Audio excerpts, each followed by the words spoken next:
So this is unit 5th, business statistics 2, unit 5th I am discussing now. Afterwards I will explain the unit 4 also on the request of one comment I got it to start to explain this 5th unit short answers. That's why I started this. So unit 5th we have theoretical distribution. It's clear now. So let's see the answers. What first question we have, write the mean of binomial distribution. Write the mean of binomial distribution. So the mean of binomial distribution is denoted by mu.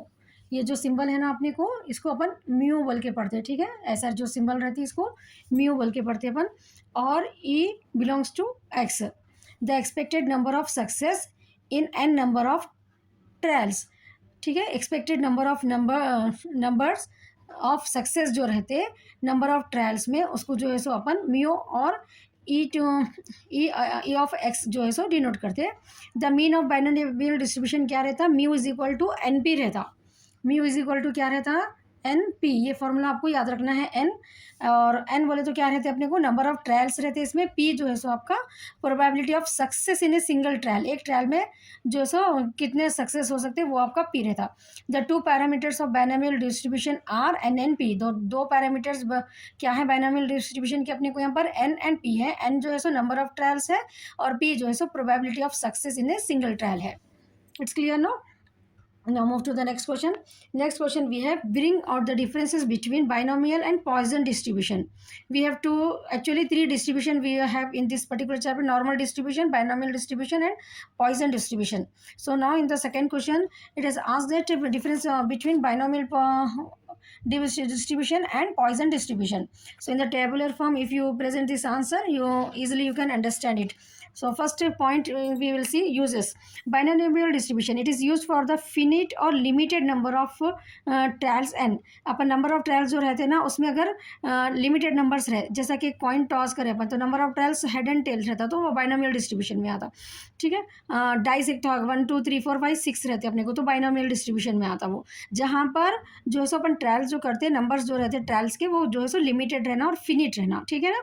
Poisson distribution क्या रहता है, it is used where n is infinite. N अपने को नहीं मालूम रहता, ठीक है। And probability of success p belongs to 0। Next heading है अपने को parameter. Next heading what we have, parameter. Parameter means it has 2 parameters रहते हैं इसमें। बाइनोमियल डिस्ट्रीब्यूशन में अपने को 2 पैरामीटर्स रहते हैं, n and p. And Poisson distribution में जो है सो अपने को सिंगल पैरामीटर लामडा, ठीक है। ये साइन जो रहती है ना अपने को, ये जो है सो लामडा बोल के अपने को डिनोट रहता, ठीक है। रिवर्स वाई जो रहता ना वो अपने को जो है सो लामडा रहता और इसमें जो है सो lambda is equal to N P रहता, ठीक है। वहाँ पर mu is equal to N P था ना, तो यहाँ पर पॉइजन डिस्ट्रीब्यूशन में lambda is equal to N P रहता। It's clear no. Now will see the next point. And mean and variance in this binomial distribution में क्या रहता है, in this mean mu is equal to N P रहता और variance standard division square is equal to N p q रहता। ये formula है अपने को। और यहाँ पर पॉइजन डिस्ट्रीब्यूशन में क्या रहता, इन दिस में mean and variance are equal रहते हैं इसमें, ठीक है। Lambda is equal to standard division whole square और standard division is equal to under root lambda. और फोर्थ पॉइंट में अपने को success and failure, it produces success and failure produce करता है बाइनोमियल डिस्ट्रीब्यूशन में। पॉइजन डिस्ट्रीब्यूशन में it produce success commonly refer to as occurrence बोल के बोलते हैं। सक्सेस को अपने को यहाँ पर पॉइजन डिस्ट्रीब्यूशन में अकरेंसेस बोल के डिनोट करते हैं अपन। समझ में आ रहा ना आप लोगों को। So you can right this answer in this way. So next question we have, write about the relation between normal and binomial distribution. Just now I told you, no, actually in this unit theoretical distribution you have 3 distributions: normal distribution, binomial distribution, Poisson distribution. second question में अपने को difference between binomial and Poisson distribution था। third question में अपने को relation बताना है यहाँ पर, ठीक है। relation between normal and binomial distribution का relation बताना है। Binomial distribution can be closely approximated to normal distribution under certain conditions which are as follows. Relation में अपने को क्या बताना है कि अप्रॉक्सीमेटली दोनों जो है सो सेम रहते हैं। फर्स्ट अपने को जो है so when the number of trials n is very large n belongs to infinite, ठीक है। बाइनोमियल डिस्ट्रीब्यूशन में नंबर ऑफ ट्रायल्स अगर n वेरी लार्ज रहते तो इन्फिनिट होते। इधर p और q is too close to 0, p और q की वैल्यू जो रहती क्लोज टू 0 रहते। And thus the standard random variable is given by z is equal to x minus np by under root npq. Z will follow normal distribution with mean 0 and variance 1. So if you get this question, a relation between normal and distribution, you have to write this answer. Now next, fourth question, comment on the following. For a binomial distribution, mean is equal to 7 and variance is equal to 11. So for a binomial distribution mean means क्या रहता है binomial distribution में NP रहता है NP is equal to 7 दे दी अपने को variance क्या रहता है एनपी क्यू रहता वेरिएंस का फॉर्मूला क्या है अपने को एनपी क्यू रहता ठीक है 11 है dividing by 2/11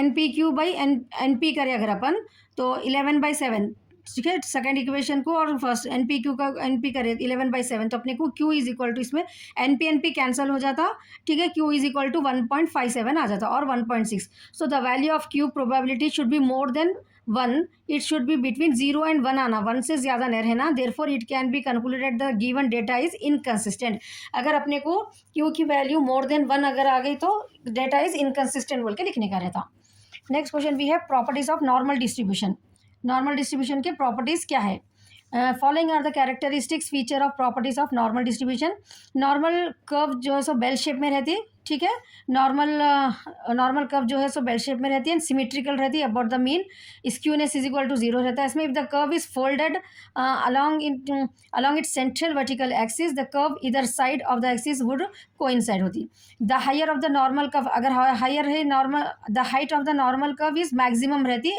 at its means के पास जो है सो normal curve की height जो है सो maximum रहती hence the mean and mode coincide होते हैं यहाँ पर thus in normal distribution mean mode and median are equal normal distribution में कभी भी मीन मीडियन मोड जो है सो इक्वल रहते ठीक है the height of the curve is maximum at its mean but reduce हो जाती वो एज इट्स गो टू इधर ऑफ द डायरेक्शन मीन के जब मीन करनी मैक्सिमम रहती है अगर इधर डायरेक्शन में लेफ्ट या राइट डायरेक्शन में मूव हुई तो ये क्या हो जाती है रेड्यूस हो जाती है but never touch the base को तो टच नहीं करती hence the curve is known as asymptotic ठीक है द रेंज इन अनलिमिटेड और infinite in both directions as there is only one maximum point रहता है इसमें normal curve has only one mode रहता जिसको अपन यूनिमोडल बोलते the points of inflection that is the points where the change in curve either occurs X bar plus minus standard deviation और mu plus minus standard deviation now next 6th question we have the problem 6 coins are tossed at the same time find the probability that 4 heads are occurred तो यहाँ पर total number of coins toss कितने times कर रहे हैं 6 times कर रहे हैं तो n इज इक्वल टू जो है अपन 6 ले रहे हैं ये प्रॉब्लम में ठीक है ना एंड प्रोबेबिलिटी गेटिंग एक हेड आने का चांसेस क्या रहते हैं अपने को 1/2 रहते हैं प्रोबेबिलिटी ऑफ गेटिंग टेल आने के चांसेस 1/2 रहते ठीक है ना या तो हेड आता या तो टेल आता तो प्रोबेबिलिटी ऑफ गेटिंग 4 हेड्स बोले तो अपने को यहाँ पर 1 ये फॉर्मूला यूज़ करना है अपने को NCR 1/2 पर R 1/2 n माइनस R ठीक है तो n कितना है अपने को 6 है ठीक है 6 है ना अपने को n 6C4 1/2 R की वैल्यू 4 है यहाँ पर क्योंकि अपने को 4 heads probability of getting 4 heads तो अपने को यहाँ पर जो है so R is equal to 4 है so R is equal to 4 है इसलिए अपने को 1/2 whole to the power of 4 ले रहे अपन 6 - 4 अब यहाँ पर C4 का फॉर्मूला क्या रहता 6 फैक्टोरियल बाई 6 - 4 करना पहले 2 फैक्टोरियल इंटू 4 फैक्टोरियल ठीक है 1/2 whole to the power of 4 ये जैसे का वैसा लिख लिया अपन 6 फैक्टोरियल मतलब क्या रहता रिवर्स आना 6 × 5 × 4 2 फैक्टोरियल बोले तो अपने को 2 नीचे बेस में अपन वैसे लिख ले रहे 4 फैक्टोरियल कैंसिल हो जाता ये 2 फैक्टोरियल बोले तो 2 × 1 = 2 2 × 3 = 3 2 × 3 = 6 ठीक है 3 × 5 = 15 आ गया अब यहाँ पर basis are same power should be added तो यहाँ पर अपन क्या कर रहे हैं 6 कैसा आ रहा अपने को 1/2 whole to the power of 4 + 2 ले रहे अपन ठीक है basis are same power should be added रहता ना वैसा तो 1/2 4 + 2 इसलिए अपने को यहाँ पर 6 आ गया अब ये 6 क्या रहता अपने को यहाँ पर 6 जो है सो आपको 1 टू द पावर ऑफ 6 भी होता ठीक है 1 to the power of 6 1 each होता अपने को 1 और नीचे जो है सो बेस में 2 टू द पावर ऑफ 6 तो 1 टू द पावर ऑफ 6 1 ही होता 2 टू द पावर ऑफ 6 64 2 को 6 टाइम्स मल्टीप्लाई करें तो आपको ये 64 आता ठीक है 15 1 = 15 64 as it is so the probability of getting 4 heads is 15/64 it's clear no, if you get this question for the short you can write in this way. यहाँ पर आपको पी ऑफ एच कुछ भी दे दो, ठीक है, number of probability of getting 6 head है तो 6 बना लेना वहाँ यहाँ पर। एंड जो भी देते आपको न, कितने टाइम्स यहाँ पर 6 कॉइन्स है, टॉस 8 कॉइन अगर टॉस दिए तो 8 ले लेना। सेम ये फॉर्म में आपको जो है सो आता, you practice this problem well, आपको ऐसे प्रॉब्लम में भी ये काम आता, ठीक है। नेक्स्ट क्वेश्चन है अपने को, 6 coins are tossed at a time, what is the probability of obtaining 4 और मोर हेड्स। 4 हेड्स अपन ऊपर जो करे थे अपन, वो क्या था, खाली प्रोबेबिलिटी ऑफ गेटिंग 4 हेड्स था। अब यहाँ पर 4 और मोर हेड्स है, डिफरेंस मालूम हो गया ना क्वेश्चन में। तो गिव एंड डेट नंबर्स कितने हैं अपने को, इसमें भी 6 कॉइन टॉस कर रहे हैं तो नंबर्स जो है सो 6 है। And probability of getting head P जो है सो 1/2, और probability of not getting a head, not getting head में तो क्यू रहता, क्यू 1/1 माइनस पी 1/2। सो यहाँ पर अपने को पी क्यू भी जो है सो 1/2 आता अपने को, ठीक है। Probability of getting a head and probability of not getting a head ले रहे अपन यहाँ पर, क्योंकि अपने को क्वेश्चन में क्या पूछे, 6 coins are tossed at a time, what is the probability of obtaining 4 और मोर हेड्स।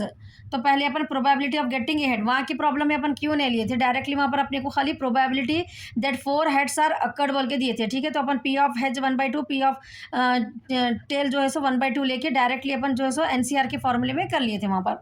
अब यहाँ पर अपने को we know that binomial distribution का formula P of X nCr P R Q, अभी जो फॉर्मूला यूज़ करें ना अपन, यही फॉर्मूला था वो। अब यहाँ पर अपने को P of x greater than 4, ठीक है, ऑब्टेनिंग 4 और मोर देन 4 बोले तो ग्रेटर देन इक्वल 4, तो P of X is equal to 4, 5 भी हो सकता है प्लस और 6 भी होता है, 6 कॉइन्स तक थे तो 4 से अपने को 6 कॉइन आना, ठीक है। अगर ग्रेटर देन 4 बोले तो 5 6 लेना खाली आप। अब यहाँ पर एक एक को करने का है अपने को, अपन 6C4 अभी जैसा करे थे अपने को 15/64 जैसा आया था, सेम वैसे जो है सो यहाँ पर अपने को फिर 6C5 लेके करना है अपने को, 1/2 6 माइनस 5।